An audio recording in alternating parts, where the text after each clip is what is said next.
show you. Wipers do work. They go back into their resting position. Radio, I'm not really getting anything. Radio is in op.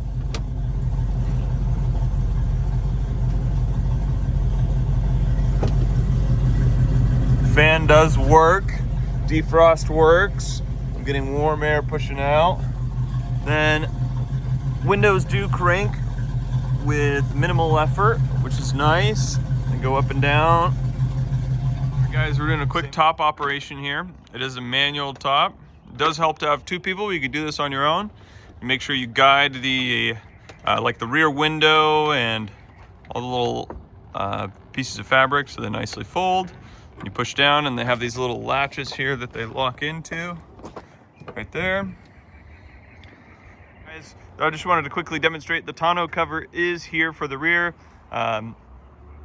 Where it's not fully clipped in, so the boys are going to remove it. We're going to show the top going up in reverse order. So you give it a good push down, pull that little plastic lever there, it'll release the top. That just comes forward like so, and then you just latch it in there.